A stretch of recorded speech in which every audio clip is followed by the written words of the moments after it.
asalaamaaleykum mbokk yi ñu leen nuyu seen tur ak seen sant di leen dalal ci i rajo ITV comme ni ñu ko di faral di def bëccëg bu nekk di woowee kàngam di waxtaanee mbirum réew mi xam nga ne démb ba léegi Sénégal moom benn xew-xew am na fii te Sénégal yëpp ñu ciy xalaat di ci wax mooy mbirum Lamine Diack xam nga ne Lamine Diack démb maanaam tribunal correctionnel bu France 32e tribunal correctionnel condamné Lamine Diack ci ñeenti at yi nga xamante ne kaso. ñaari mooy sursis te muy fay amende 500 000 euros 500 000 euros boo calculé mu ngi toll ci 327 millions de francs CFA te moom waaye du tëdd kaso moom Lamine Diack parce que ñibbi na këram mu ngi toog di xaar maanaam parce que def na appel ci procès boobu kii di Pape Massata Diack juróomi at lañ ko teg ci kaso moom dañuy maintenir mandat d'arrêt international contre moom condamné ko 1 million d'euros muy fay 650 millions de francs CFA te nee nañu dañ ko interdire fukki at mu exerce ci domaine di jóge sport kii di tamit Abib Cissé moom ñetti at lañ ko tëj kaso ñaari sursis jox ko tamit bracelet électronique mu war a fay 1 million d'euros 1 million d'euros je pense 650 millions la. bu loolu weesoo tamit kii di Gabriel Dollé nekkoon ci ñoom 2 ans prison avec sursis mu fay 144 millions d'euros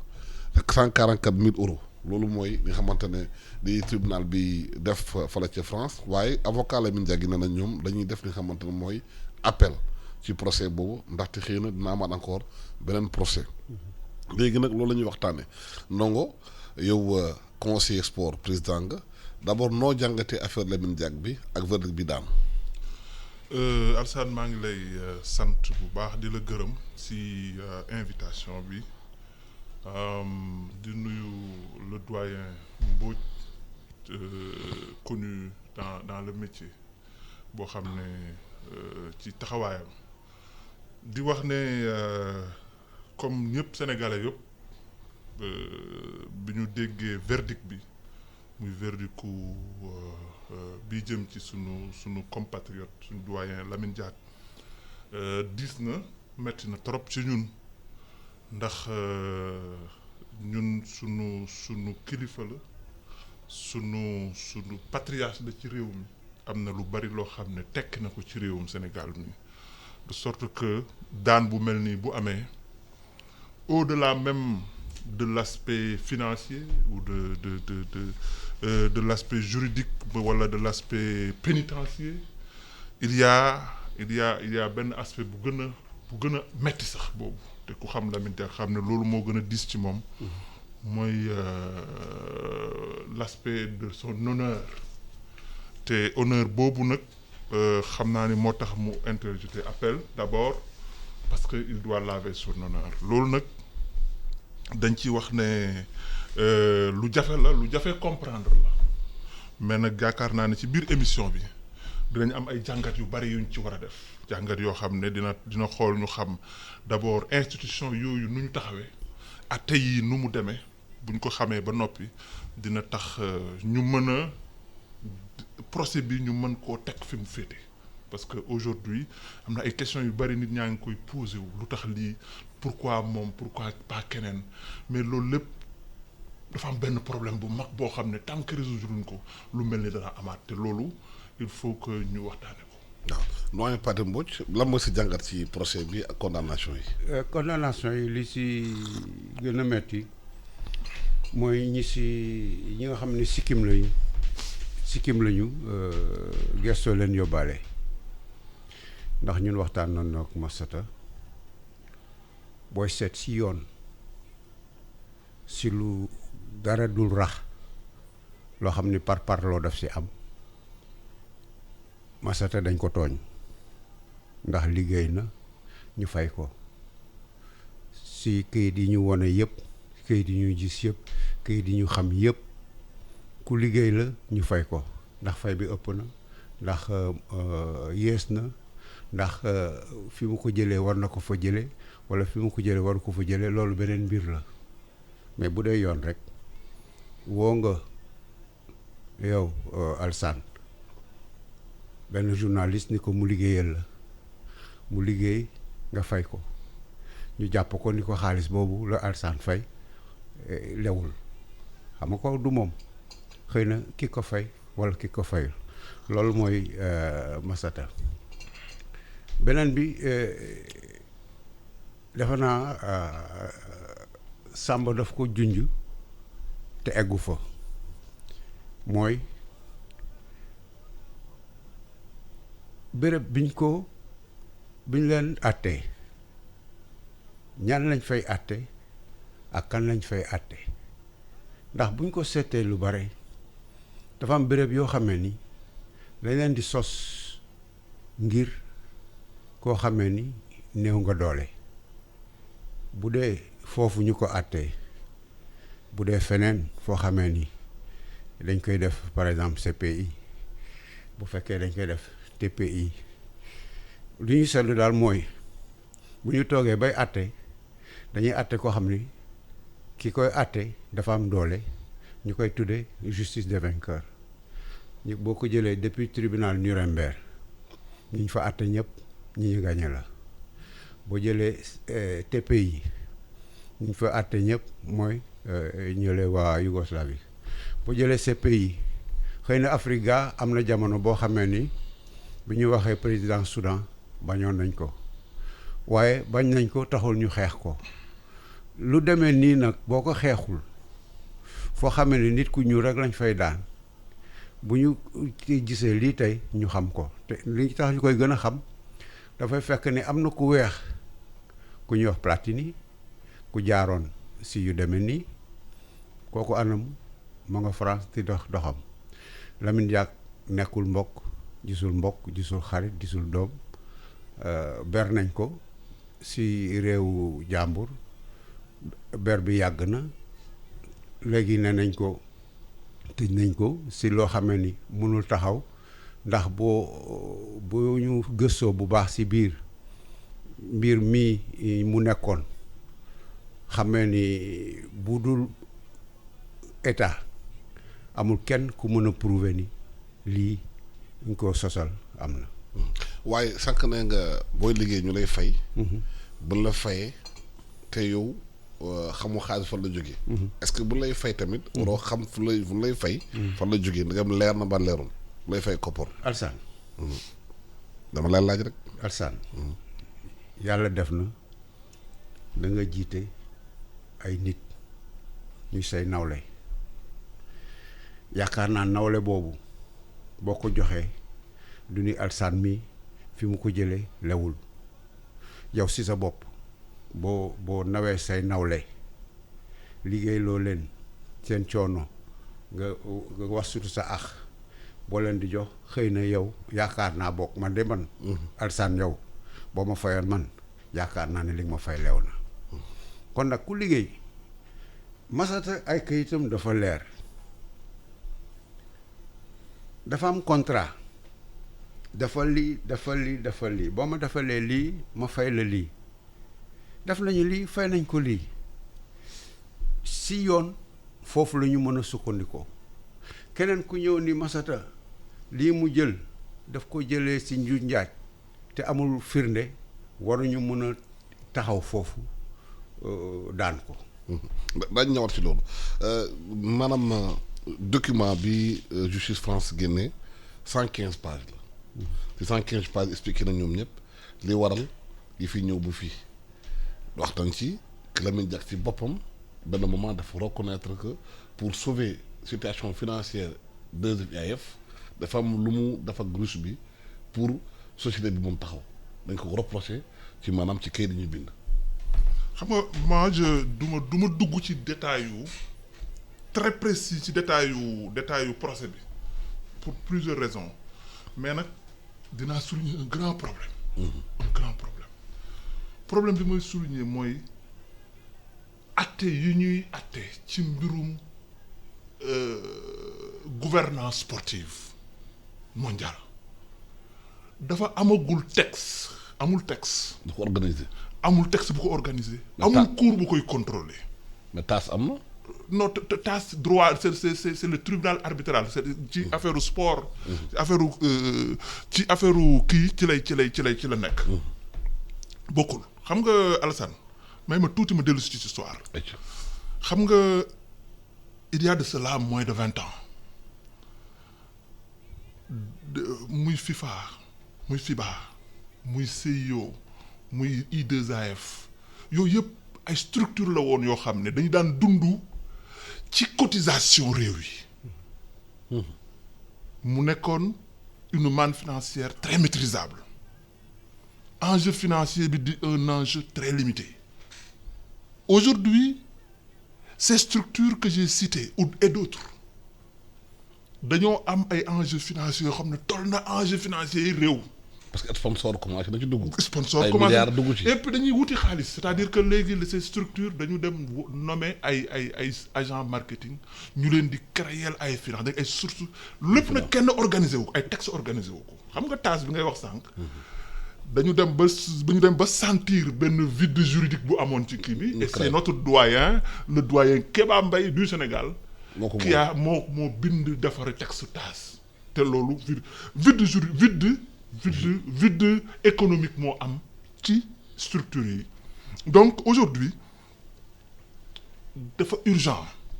ñu créer ay textes créer sax structure je dirais même structure yooyu maa ngi koy tuddee par exemple ay structure mu ngi tuddee Cour des comptes international du sport tey jot na ñu créer benn Cour des comptes muy suivre le financement des sports naka ngay wute xaalis ci yan conditions sànq wax nga ni Massata bi muy ski lañ ko fay ëpp na wala yées na c'est que amul texte bu ko régir il y a rien qui disent que c'est comme ça qu'il faut être payé c'est comme ça qu'il faut indemniser les gens qui travaillent pour le marketing des sports loolu mooy premier vide bi deuxième bi mooy ne aujourd'hui enjeu diplomatique bi enjeu sociopolitique bi toll na foo xam ne rëy goo xam ne c'est un grand problème pour l'Afrique parce que li ñu dal ci yeneen structure internationales yi ñu dal ci yeneen structure waxuma yeneen structure sport de structure internationales yi nga xam ne l'Afrique pèse peu ou ne pèse rien loolu moo ñu dara dal ci sport te bu ñu organiser wul nous allons perdre bi mooy lan non seulement beaucoup de cas Lamine Diack na am pour les Africains mais deuxièmement aussi dootuñu amati njiitu Afrique buy jiite parce que enjeu yi moo toll noonu léegi enjeu yi dem na foo xam ne amul texte bu ko régir ba nga xam ne ni ngay defee rek mooy ku ne fala neex nga koy xoolee tey bis bu ñu toogoon organiser coupe du monde wala ñu organiser coupe d'Afrique wala ñu organiser ñu octroyer quelqu'un les Jeux olympiques te neexul benn grande puissance rek il peut créer un procès oui parce que aujourd'hui le management financier des structures n'est pas déterminé amul benn ligne de sorte que ku ne mën nga ko xoole ci angle bi nga nekk et c'est la raison pour laquelle aujourd'hui ñii ngi naan Platini 2 poids 2 mesures ñii ngi naan Sepp Blatter 2 poids 2 mesures mais mënuñu wax 2 poids 2 mesures xam nga 2 poids 2 mesures existe tant qu'il y a une ligne tant qu'il n'y a pas de ligne il n'y a pas de poids il n'y a pas de mesure mais Platini bu ñu mujjee temps yi justice inculpé na ko pour corruption temps yi passé loolu même bu fekkee nekkagul kaso mais il a été inculpé par la justice absolument li xam rek mooy loolu rek day wane ni yoon bi kenn xamu ko de sorte que il est urgent aujourd'hui que ni ñu defaree waat yooyu ñu indiwaat ay textes indiwaat cours bu bees boo xam ne ça s'occupe mu nekk entendement parce que enjeu sport moo toll noonu tey sport moo dem ba nga xam ni moo egg foo xam ne mënatuñu ko teg mu nekk nii ay entendement ay kii fii fédération maanaam xaalis bi daa bëri tellement ci sport bi ak enjeu diplomatique sociopolitique yi enjeu aujourd'hui je vous donne un exemple simple la Russie xam nga nous avons dépassé bien sûr la guerre froide mais nag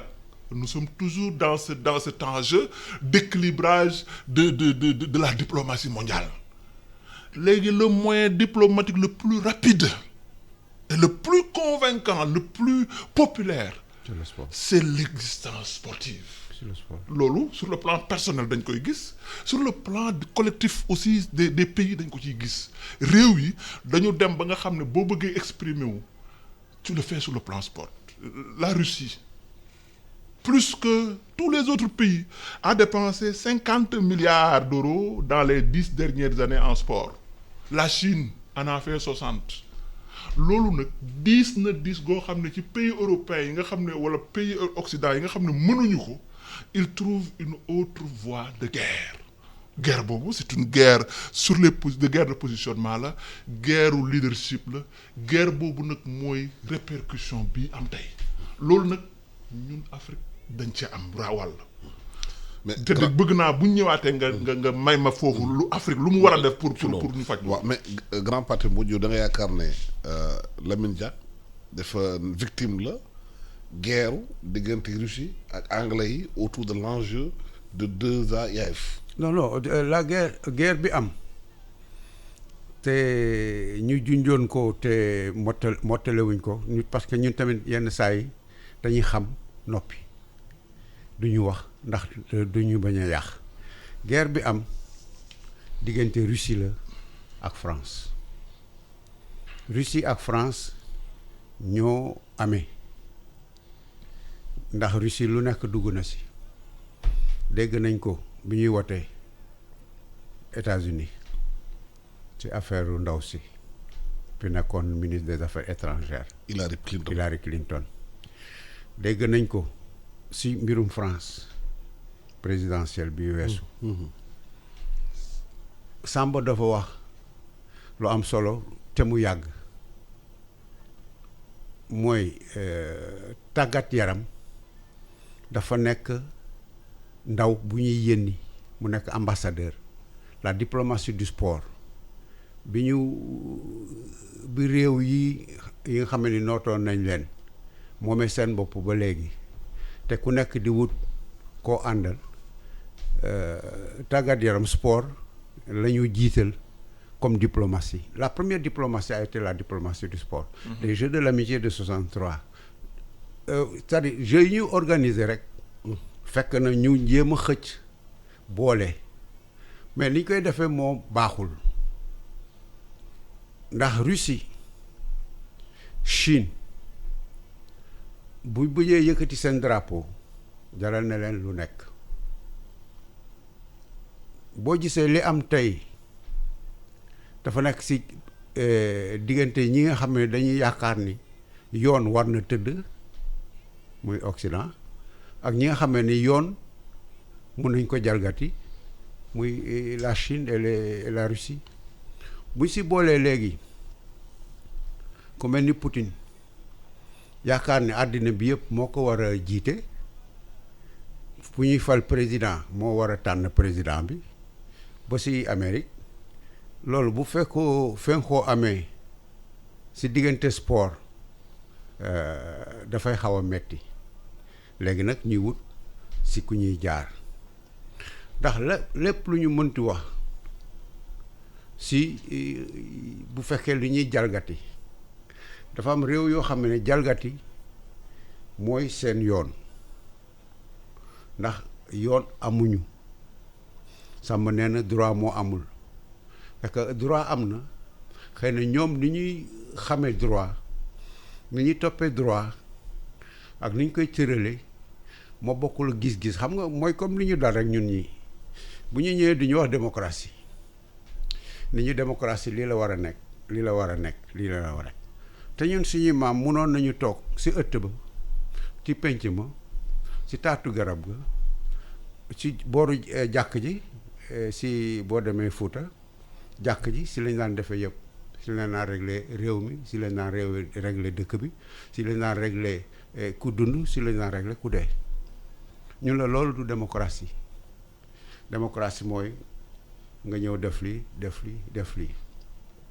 ñun tamit ñu ñëw topp leen bu ñu bàyyee suñu bopp bàyyi suñu xeet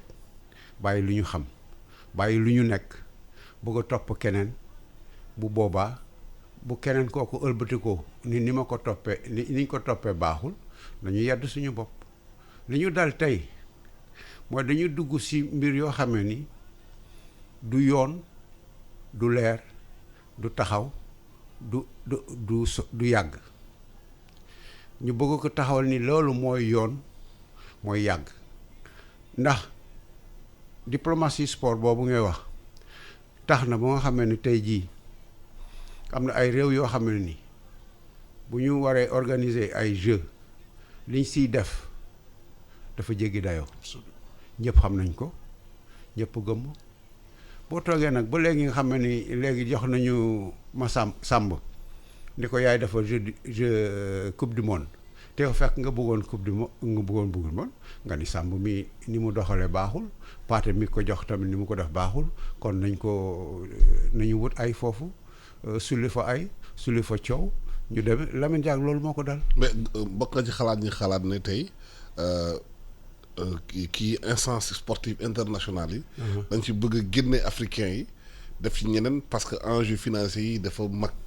parce que guerre froide bi ñu doon def diggante réew ne ko transposé ci sport bi. waaw léegi xam nga génne nit ku ñuul ci sport dana jafeñ.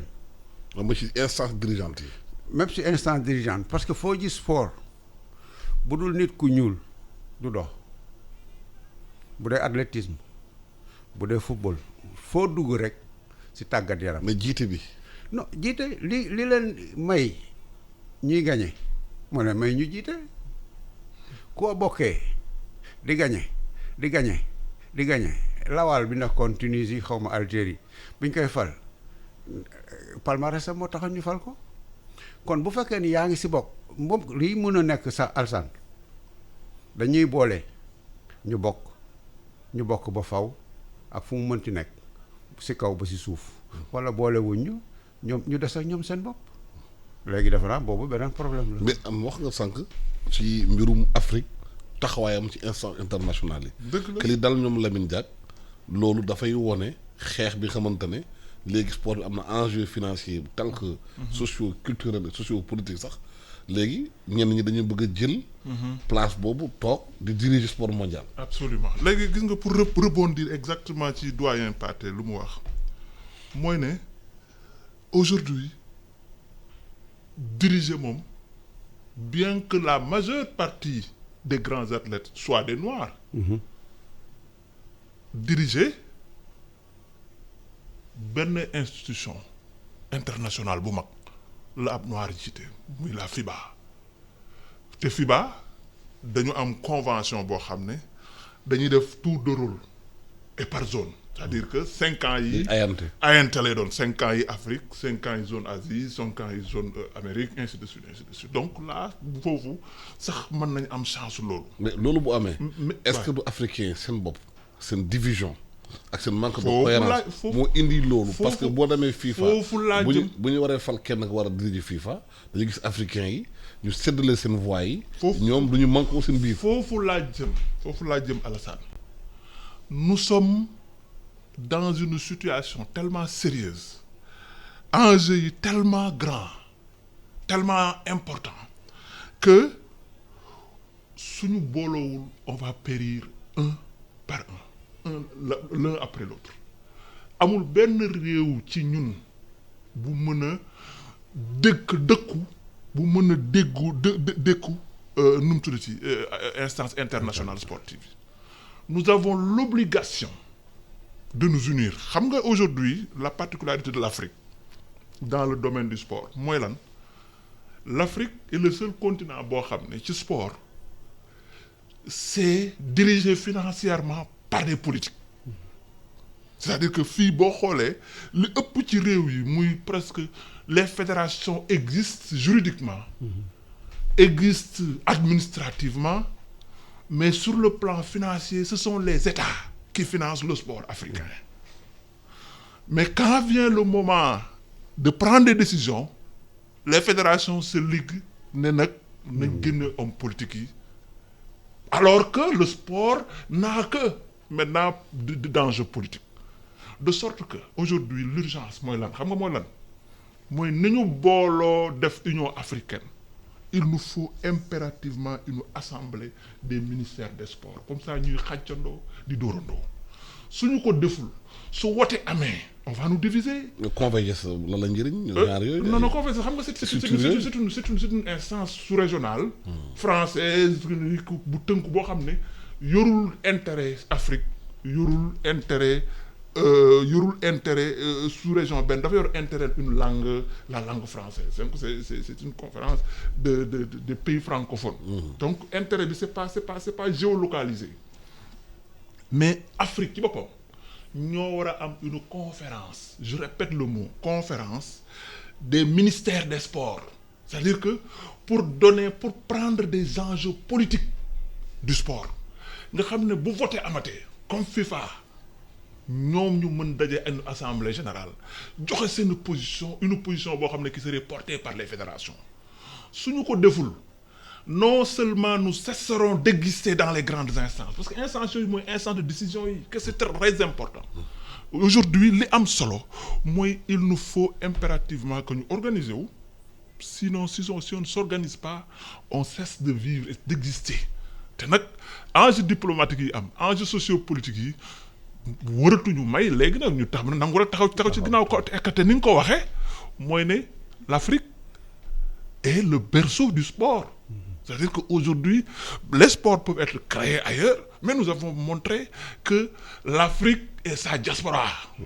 parce que boo nee diaspora africaine ce sont les noirs qui ont quitté ici pendant des siècles ñooñu ñoo occupé le sport mondial. Boo demee au basket américain, boo demee ca baseball, boo demee football américain, boo demee nu mu tuddati athlétisme dans le monde, tu ne vois que l'Afrique et ses fils et ses anciens enfants. Ñooñu nag il nous faut une existence boobu nag booloo rek moo ñu koy may te nous devons aller d'abord vers une existence régionale, c'est-à-dire une conférence des ministères des sports de l'Afrique qui va se développer pour xëcc Caraïbes yi ñoom Jamaïque ak ñoom Bahamas ñoom boo yëpp ñu boolewaat leen ci suñu bopp comme ça on a ñu am dëgëraay boo xam ne ñun dinañ continuer d'exister ci instance internationale yi pour enjeux yi ñu jëm. lu mu wax sànq nee na ci biir sport da am enjeu financier yu bëri te yow nee nga sànq réew yi sport jar lu nekk koppar bu nekk ñu génne ko dugal ko ci pour am seeni maanaam lu ñu bëgg ci sport bi boo xoolee pays yi toon bu ñu leen jarale lépp nag jar na dugal xaalis corrompre ñu bëri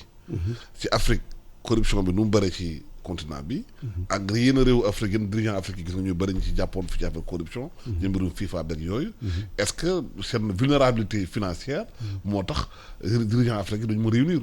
ndaxte mbirum mbuxum bi ak koppar bi am na ci lu bëri. Non du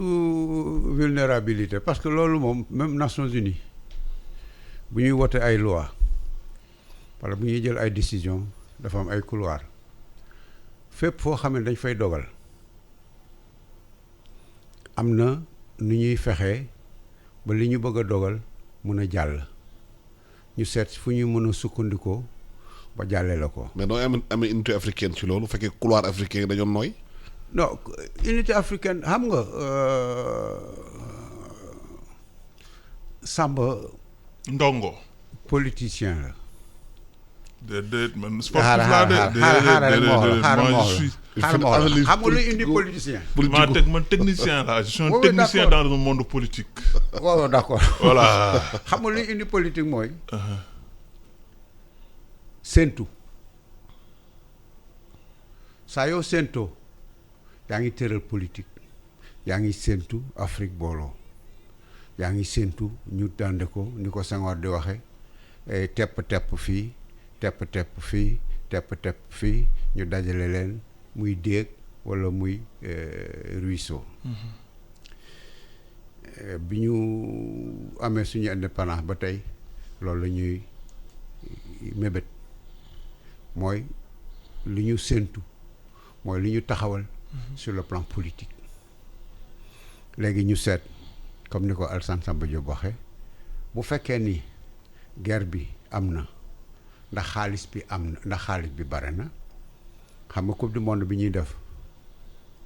lu nekk wax nañ ko si boo demee France fi nga xam ne ñun fa la ñu ëppee si championnat bi c'est léegi kan moom équipe yi loolu bu fekkee ni ñii am nañu ñii amuñu xam nga mébét ni muy neexee ñëpp tolloo bu fekkoon ni ñun nit ku ñuul walla der bu ñuul si mbirum koppar am nañu doole boo xamee ni waa nit ku weex yi am nañ ko xëy na guerre bi dana bu wàññeekul tamit bu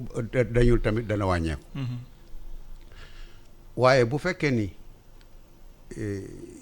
Afrique dafa nekk si di mu nekk tolof tolof yi ñu nekkee jafe-jafe yi ñuy nekkee ak mbir yi ni ñuy doxee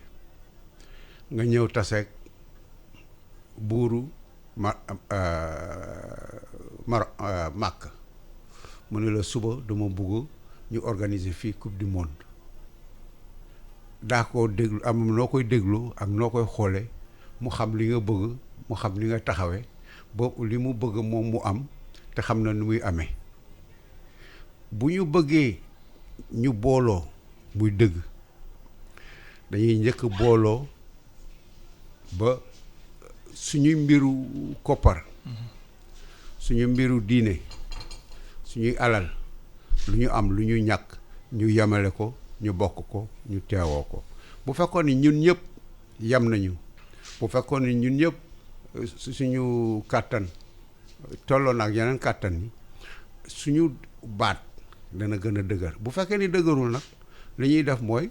ñëw ni la ba Alsaan suba bëgg naa Koweït wala Qatar organiser coupe du monde ku nekk xam nu muy demee ñu jaarale ko noonu mu demetewaat noonu rek bu fekkee di demee noonu nag ñu daje dana metti ñu booloo dina metti balaa nga koy xam Alsaan balaa nga ko xam ndongo parce que kii Samba la yow ndongo. voilà. kii Diop la kii Ndiaye son patron voilà moi son patron. kii Diop waaw kii Diop la kii Ndiaye la je suis son patron. li koy xamee mooy. saa ko ñëwee mu ngi lay xaar. foo mënti dem. si fu ñuy dogalee. mais négociation couloir yi day nekk loo xamee ni bu fekkee technicien nga. ça veut dire que daa di topp ay délégation yoo xam ne dañu war di jël ay décision te yaa leen di xelal. ngay seet ndax décision yi nga taxawal yow ak yi ñuy jël ñoom finalement ànd na nga jéem a xam lu tax àndul. absolument. mais loolu difficulté la parce que enjeu financier yi dafa bëri te gis nañu fii ci instance yu bëri benn africain di nekk ci benn position bu valable. africain seen bu duñ ko wootal keneen. mooy li ma la wax rek xam nga lépp ay cercle d'influence la. cercle d'influence c'est-à-dire que aujourd'hui est-ce que nous avons créé ñun suñu bopp créé nañ benn cercle d'influence boo xam ne dina tax bu coow amee ñu am kàddu parce que affaire bi moom niñ ko war a def ngir rafetal dinañ ko def niñ ko war a def ngir rafetal dinañ ko def parce que nit ñi aussi comme ni nga ko jàngatee moo ne étant donné que l'athlète est noir le dirigeant aussi devrait être quelque part noir. C'est-à-dire qu'on doit on copte des noirs partout on copte des africains on copte des caribéens on copte mais nag ci instance de décision yi xam nga copte yomb na jël rek nit boole ko ci yow ci yëf yi nga bokk nañ la ci boole nga dugg ci mais bokk ci instance yi bokkin woo xam ne bu jël décision jotee buñ nee tey dañoo war a attribuer les Jeux olympiques à un pays Afrique am poids bu mag wala tey ñu ne dañuy nommer le président de la FIFA nga xam ne il est plus puissant que 98% des chefs d'État du monde loolu bu boobaa Afrique lan la ci taxawee loolu mooy enjeu bi donc l'enjeu c'est totalement une prise de position d'ensemble pour am cercle d'influence le management des sports Alassane est devenu très complexe l'Afrique produit des athlètes pour dem sax pour un peu plus loin l'Afrique produit des athlètes mais l'Afrique ne produit ñun sport par exemple aujourd'hui en football je donne indiwul dara la ñu indilul sur le plan financier tu prends un grand joueur je veux pas citer de nom ndax damay day compter nit Sénégal ils comprennent pas très vite quelquefois te dañ lay dëkkal foo dëkkul damay jël benn joueur bu mag buñ ne tey il habite à Koumpentoum il a signé un contrat de 100 millions d'euros nga kooku lu muy jariñ Sénégal xam nga ko mooy lu mu ñuy yónnee Western Union peut-être jàkka jumaa école ba mu tabax bi c'est très bon parce que ça montre de sa générosité mais sur le plan financier il faut savoir que kooku ma ngay jariñ championnat dëkk ba mu nekk di fa jouer ma ngay jariñ réew ma mu nekk di fa jouer ma ngay jariñ instance de communication yu mag ya nga xam ne ñooy dawal ay image am le Sénégal ne gagne peut-être qu'1% de ce qu'il devrait gagner te loolu nag c'est pas le Sénégal, c'est l'Afrique. Donc on n'existe pas encore sur le plan financier. Aujourd'hui l'économie du sport dafa toll foo xam ne ku seetaatul sa toogaay di nga affaire bi dina dem romb la te xoolal boo xoolee ci pays yu mag yi que ça soit les pays occidentaux de l'Europe ou des Amériques, la croissance dafa jafe ci ñoom tellement qu'ils n'ont pu trouver cette croissance que dans les nouvelles économies. Et les nouvelles économies sont 3 ou 4. C'est l'économie sportive, l'économie culturelle, l'économie numérique et peut-être l'économie aéroportière. Nous devons une 4e économie qu'on dit que c'est une économie ou ce n'est pas une économie. Mais Sénégal, boo amoon organisation tey comme ni nga ko waxee ci sport yëpp. war naa mën a tëgg benn xalaat bi nga xamante ne joueurs sénégalais yi muy athlètes yi muy nekk ci basket mu ñuy nekk ci football beeg yëpp ci instance yëpp war a mën a xool ban rentabilité économique dañu mën amal réew mi ci li xam ne fa la ñu nekk. Malheureusement Alassane, le Sénégal ne peut pas faire ça parce que le Sénégal est un petit marché. C'est l'Afrique qui peut le faire. Et comment? D'abord il faut exister sur le plan de la communication. Nga baal ma xaalisu sport bépp communication la tey quelqu'un qui ne connaît pas le sport se serait émerveillé pour te dire que waaw mais nu mu demee que européens yi di nangu di jouer dans un stade vide. Non, ils ne jouent pas dans un stade vide. C'est que on ne les regarde pas de près mais on les regarde de loin. à la télé à l'internet te loolu foofu la xaalis bi génne. Aujourd'hui c'est les Sadio Mané, c'est les Idrissa Gana Gueye, c'est les grands athlètes africains qui nourrissent, excusez-moi de la pub ou de la non-pub, Canal Horizon. Absolument. Canal Horizon day jaay Bein Sport, les grandes chaînes là dañuy jaay 1 million plus 1 million 10 millions de kii ci 100 millions je dirais 100 millions de box ici en Afrique. te li ko ëpp ci li ñuy jaay lu tax mu war a man bokk li tax may bëgg man sport moo tax. léegi nag sport loola mooy dellu si waat te ñoom ñoo donc si l'Afrique par exemple avait une grande chaîne qui concurrence déjà ñun am nañ suñu wàllu kon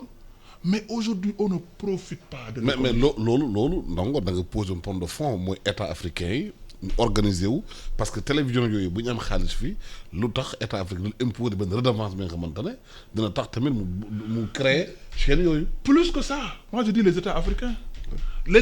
n'ont même pas encore compris malheureusement. Il faut qu'ils comprennent que les enjeux sportifs le sport ce n'est plus ce qu'on fait après avoir fait toutes les autres choses importantes. Ni ñuy toppatoo mbay mi toppatoo ko càmm gi toppatoo ko napp gi noonu la ñu war a toppatoo sport bi parce que c'est une source économique dootul source économique la. Aujourd'hui dañ ci war a travailler réfléchir ci nu ñuy exister ñun ci dans un landerneau mondial boo xam ne c'est une économie sportive mondiale ñun nuñ ci jëlee suñu wàll suñ ko deful sarax rek lañ ciy jël te loolu ça part pour les années à venir te c'est un aujourd'hui nous étions dans les transactions sportives pour l'année 2018 à plus de 800 milliards d'euros en transactions sportives. L'Afrique a 0,22% de cette manne financière. waaw mais Pathé Mbodj loolu enjeu bu mag la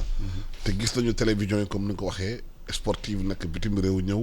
dañuy jaayee fii seen i décodeurs yi si sport bi dañu amee xaalis. Est-ce que loolu bu fekkee am na. du pays africain seen boobu ñoo désorganisé pour mettre en place benn système bi nga xamante ne ñoom daañ ci mën a am ci économie boobu ñoo di gagné xaalis. parce que est-ce que aujourd'hui lu ñu xool li am ci sport bi du rapport de force internationaux yi rek ñooy répercuté wu ci sport bi en même temps. non xam nga bu Sadio Mané di football Grande-Bretagne RTS mënul dem reporter match bi transmettre ko jaay ko fu mu nekk tamit ak ñi mu nekkal ak ñi koy def xam nga comme fii ñuy jaay décodeurs yi lan la kii day jël fii dajale ñëw jaay la ko loo xam ne xëy na boo amoon antenne yow sa bopp mën nga ko jël xam nga la fibre comme on dit passe bo am na benn antenne boo xam ne boo ko amee mun nga ko jàpp waaye duñ ko def waaye dama bëggoon ñëw si li Ndongo wax sànq si ni ñu mën a rentabiliser xale bi dëkk Koumpentoum te di football fële nga xam ne ni jàkk la fay def peut-être wala école c'est que li ñuy fàtte mooy xale boobu fi mu juddoo fi mu dëkk fi mu jànge fi mu màgge état Sénégal moo ko financé donc peut-être xale boobu balaa muy dem États-Unis nekk basketteur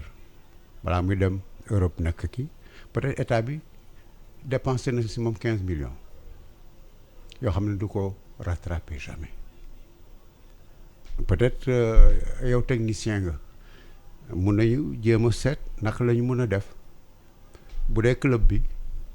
bu fa la formé booy dem dana am lu mu siy jël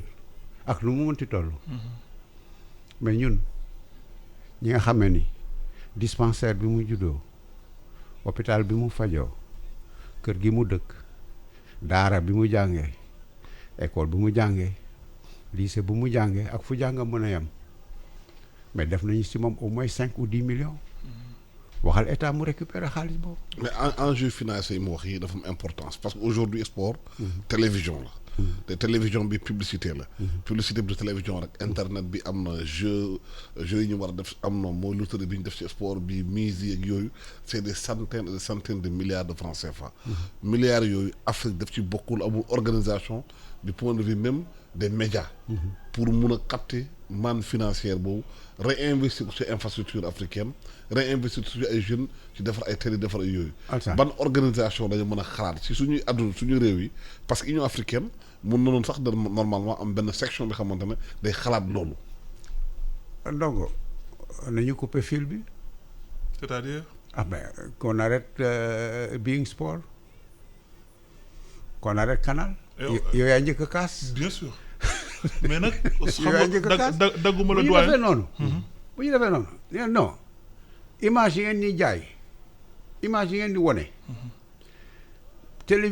publicité xam nga yenn saa yi sax dinañ jël am nañu ay télévision yoo xam ne ni dañuy jël ay programme mu ñeneen ay information par exemple mais dinañ dem ba nga xam ne publicité bi ñuy def pour France sax dafay jaar ci fii mais bu ñu leen waxee ni Ndongo nga xelal technicien nga nañu couper fil yi bu ñu bëgg tee mu jàll dañ leen wax doyen xam nga la solution c'est pas couper fil non c'est pas couper c'est de s'organiser c'est de s'organiser et de créer d'autres fils c'est pas de couper des fils c'est de créer d'autres fils voilà, de mettre à la disposition des populations africaines des fils africains ok c'est important foofu la affaire bi nag xam nga affaire bi c'est une concurrence c'est un rapport de force et la concurrence ça veut pas dire c'est pas tuer l'adversaire mais c'est être plus fort que l'adversaire c'est pas toucher à l'adversaire mais on se touche soi-même on s'organise à se renforcer pour que yow nga ëpp doole adversaire mais donc li ngay wax est-ce que athlète africain nekk ci biti di nekk ci championnat yooyu comprendre nañ ñoom seen bopp enjeu yooyu duñ ko comprendre lii du athlètes yi dama ne la lii enjeu bi dépassé na athlètes yi dépassé na manager des sports yi c'est un enjeu africain parce que d'abord li ñu war a comprendre mooy ne lii source économique la dama toog ak benn jour le secrétaire général le secrétaire d'État ñoom le ministre des sports il appelle le secrétaire au sport secrétaire de la Jamaïque il me dit une phrase rigolote mais quand même ma jàpp ko jàngat. qui donne à réfléchir. mu ne ma yéen des pays africains yi au moment où vous courez pour chercher le diamant rare moi je cherche l'athlète rare. En tout cas l'athlète ma ne ko l'athlète rare boobu aussi moi j'avais pas encore compris l'enjeu mu ne ma l'athlète ma ne ko l'athlète rare de peut te donner la gloire mais le diamant rare te donne de l'essence et du pain mu ne ma non le diamant l'athlète rare peut te donner l'essence le pain et la gloire te dëgg la aujourd'hui enjeu sport bi toll na foo xam ne lépp la mën indi te loolu nag il faut que état yi comprendre ko te comprendre bu ñu ko defee li ma la wax ne gis nga la première des solutions c'est une organisation qui n'est pas difficile je dis man du ma lu ci ne problème bu amee li ma ci yàlla dimbale mooy d'abord au lieu d'aller se pleurnicher damay xool solution bi aujourd'hui le problème Lamine Diack nous a amené à réfléchir davantage parce que c'est un problème c'est désolant au-delà te nag yombul faj quoi qu'on dise mën nga nekk fii nous on peut s'énerver on peut aller dans les rues on peut parloter mais on change rien l'essentiel c'est de trouver la solution c'est quoi la solution ne peut pas venir du Sénégal à lui seul la solution n'est pas une solution sous-régionale c'est une solution régionale il faut qu'on pèse boobu nag d'abord la première étape c'est de s'organiser politiquement nag ni ñu organiser wu mooy la création d'une assemblée des ministères des sports affiliés à l'Union africaine nga xam ne Union africaine ni muy organiser wu ni ñuy defee assemblée générale au moins une fois au moins 2 fois par année les ministères des sports se dajaloo xool enjeu yi ren élection am na élection FIFA am na comment on doit faire mais est-ce que pays africain am nañu politique sportive claire déjà loolu problème la. voilà ça c'est un grand problème mais dama lay wax si biir rek. de toutes les façons koo pays boo dem boo ko laajee mu la am naa politique sportive. qu'elle soit bonne qu'elle soit pas bonne qu'elle soit nu mu tuddati. mais bricolage yu bëri na moderne ou pas moderne mais ça existe ku ne am nga mais li nga xam ne amuñu ko. mooy une organisation une symbiose qui nous permette d'exister dans cette grande diplomatie du sport dans ce grand enjeu sociopolitique du sport te loolu nag pour ñu organiser wu aucun pays africain ne peut le faire seul. mais li ngay wax sax am na enjeu sax création d'emploi parce que économie bi dafa am solo économie sport parce que gis nañu fii xale yi africains yu bëri imagine-toi cette fabuleuse histoire de Sadio Mané. juddoo fi nga xamante ne toutes les conditions étaient réunies pour nga échouer. absolument nga ñëw say technique say daan la football ba nekk une star mondiale ñëpp xam la impact boobu moom ñaata Sadio Mané ñoo am ci biir Sénégal tey yu leen a bàyyi ñuy dee seen talent dee parce qu'il y a rien qui permet de les faire éclore. J'étais un peu chez toi si vous me permettez de vous tutoyer. Merci, pas de problème. J'étais un peu au Fouta. dañu demoon jaale ji suñu benn mbokk bu faatu woon. y a beaucoup de talent qui meurt là-bas. ñu daw romb benn dëkk mooy dëkku pël yooyu dans le comment dirais-je. Ferlo dans le Ferlo. ñu romb dëkku pël yooyu benn xam nga noonu ñu def rek. xale yi ni ñuy gis oto yu kii rek ñu daw topp ko. mais nous étions dans une piste mais nous roulions rapidement nous roulions à 90 kilomètres 100 kilomètres à l'heure. benn xale topp nañu au moins 5 bonnes minutes les gens s'émerveillaient di kaf di ree mais moi j'étais touché dans mon fort intérieur. je me suis dit que xoolal maa ngi naan xoolal Usain Bolt nga ne di sàmm ay bëy donc aujourd'hui nous ne profitons pas malheureusement pas encore te loolu nag enjeu la ce n'est contre aucun pouvoir contre aucun qui sait. C'est un enjeu boo xam ne il faut qu'on revienne à la compréhension bu ñu demee ba xam ne lii lay jëriñ danañu amal njëriñ ba jox la exemple bi ngay wax sànq naan manne financière bi mën a jóge ci Sadio Mané ci Idrissa Gana Gueye ci keneen je veux pas singulariser quelqu'un. Usain Bolt entre 2006 et 2013 a créé à lui seul dans sa structure et en Jamaïque plus de 20 000 emplois lui seul dans sa structure. Il s'est fait construire un stade. Il a participé au développement même économique du pays. ay sponsor am muy Puma muy gars yi daf na leen xoolal dem leen sama réew investir bu leen ko deful man du man kese non seulement vous devez me payer personnellement mais vous devez aller grandir essayer on va essayer ensemble d'aller chercher D'avoir le prochain d'autres. voilà de chercher le prochain Usain Bolt et pour le faire da ngeen di dem bu leen demee ngeen defar benn stade Puma ngeen defar ay pistes ngeen créer des conditions d'existence pour d'autres personnes mais loolu aujourd'hui ça demande de l'organisation ça demande d'abord une compréhension ba la ñuy organiser parce que compréhension bi mooy ne sport du loo xam ne loolu lépp mooy du loo xam ne nañ ko def rek nii parce que amatuñ leneen lu ñu def parce que loolu pendant longtemps c'était ce facteur social boo xam ne on l'utilisait pour se calmer le soir pour regarder non léegi loolu am na ba léegi le sport est une structure de santé parce que loolu tamit maa ngi koy fàttali nit ñi di ko fàttali ne aujourd'hui nous allons vers la réouverture des stades nous allons vers la réouverture du sport pas stade pour nit ñi dugg ci seetaan match mais pour les athlètes dem entraîner ci li sax ñu war ko def mooy ne entraînement tamit Alassane dafa bokk ci liy faj réew mi tey Covid bii ñuy wax muy lu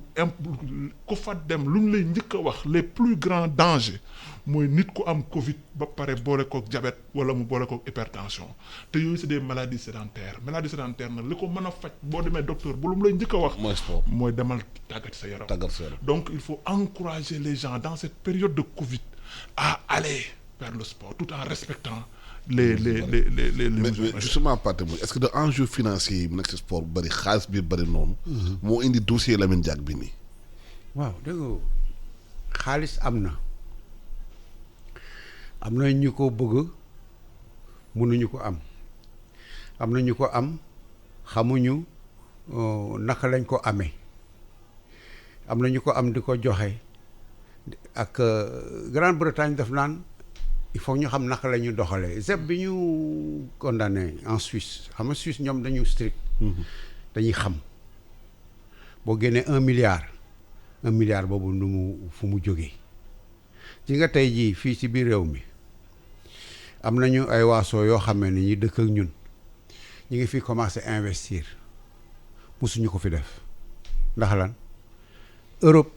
mënatoo fa yóbbu dërëm xaalis bi daan génn réew mi te warul génn réew mi léegi ñu ngi koy dugal ci biir réew mi da ngeen seet ay catégories socio-professionnelles ñu ñuul walla ñu weex ñu nekk ay sénégalais nga xal ni ñuy investir et même dans le bâtiment nga xam ne ni ñooñu nekk nañ fi au moins pendant plus de 200 ans lu ñu mës a am dafa mës a dem bitim réew tey jii yàlla def na Europe boo fay dugal dërëm dañ koy xam man dem naa Gare de Lyon ñu jàpp fa benn waa ji comme Ndongo conseiller la woon présidence su France yore na xaalis ci valise xamul fu mu koy def topp di wër ak moom caméra yi di ko caméra boobu mu xaw a mu tey xel ñu ñëw xool ko mu yoroon valise 300 000 euros yu mu waroon déposé xamul fu mu ko déposé banque man dem naa France mënuma fa ubbi compte même compte étranger parce que il faut nga xam dërëm bi fu mu jógee. waaw mais buy ñëwaat ci enjeu sport yi fii ci Sénégal par exemple. waaw comme ni nga ko waxee sànq. nga dem ci ferlo bi. gis benn xale topp oto pendant 5 minutes daw wóor na xale buñ investir ci moom mën naa indi impact bu bari économie ci réew mi. mooy manque de pôle sportif bi am ci réew mi ci région yi ci gox-goxaan yi parce que Sadio Mané xëy na chance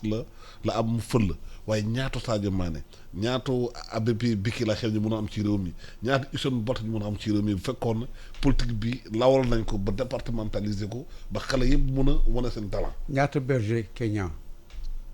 ñoo amoon avant ñu nekk athlète. waaw di daw. fii Éthiopie li fi am na fi. ferlo bi mun a am ay athlètes yu grave yu nekk ba foofu tey. yu mën a gagné médaille pour Sénégal ñun bi ñu nekkee xale. pipi ba junior dans tous les quartiers ça se fait avec les navétanes ni ñu daan def bi ñu nekkee fii Blaise Diagne ñu ngi booru Blaise Diagne il a su amoon na politique de détection waaye pour que doole ji amul il faut amoon na politique de détection mais bàcc sama ndongo ba ko bëgg mu wax ndongo xale boobu nga tasaloon Ferlo mais da nga waroon arrêté sa oto dugal ko si indi ko Ndakaaru yóbbu ko Iba Mar Diop. mais loolu xam nga loolu kii la fortuitement la. fortuitement fekkee amoon politique bu fa nekk. loolu dafa am mu ëpp loolu. dafa am mais stade bi mu fooyee foofu amul ñi ngi wax affaire sponsor ñi ngi wax affaire coupe du monde ñi ngi wax affaire xaw ma Jeux olympiques de la jeunesse ou je ne sais quoi. mais bu ñu waxoon ñooñu balaa ñuy ñëw ñu créer comme ni ko Usain Bolt defee en Jamaïque telle marque ñëw créer à Linguère telle marque ñëw créer à Ranérou des pistes yoo xam ni xale yi mën nañ si kii ñuy def politique de détection kooku ñu nguur gi moo ko moom. kenn du la ko defal. dëgg la boo ko deful nag. keneen ñëw jël ko yóbbu. nga ne lu tax muy sàq mi. est-ce que gëm nga ne africain daañu réunir créer instance yooyu. en tout cas moi je suis ak képp koo xam ne déggal nga ma dinaa ci liggéey ci fi may liggéeyee dinaa ci def li ma war a def. deuxièmement aussi je vais créer d'autres ay réseaux pour que les Africains se mettent ensemble parce que c'est très très important. Sur le plan sportif local aussi nous sommes en train de peaufiner un programme de construction d'une nation sportive loolu moo boobu Macky Sall le président Macky Sall moo ko njëkkoon a tudd une nation sportive où lépp au lieu de que ñu concentrer les infrastructures sportives mais on crée un système sportif national boo xam ne gone ya nekk Ranérou gone ya nekk Sadio ñu nekk Koumpentoum ñu nekk Koussanar ñëpp dinañ mën a dajaloo ku ne di nga ñu mën a détecter les talents très tôt perfectionner leen poursuivre leen et vers un lycée sportif national pour le perfectionnement du talent sénégalais. jërë ngeen jëf Ndongo Ndiaye maa la gërëm de sant conseil sportif à la présidence de la République di gërëm doyen Pathé Mbodj journaliste directeur de publication journal Le Devoir di génn aussi ci maanaam site internet bi di gërëm équipe technique bi ñu nekkoon ak man suba ba léegi ñoom Fatima ak ñoom Karim Aïssata Ndiaye nga ñëw terminer débat bi jërë ngeen jëf.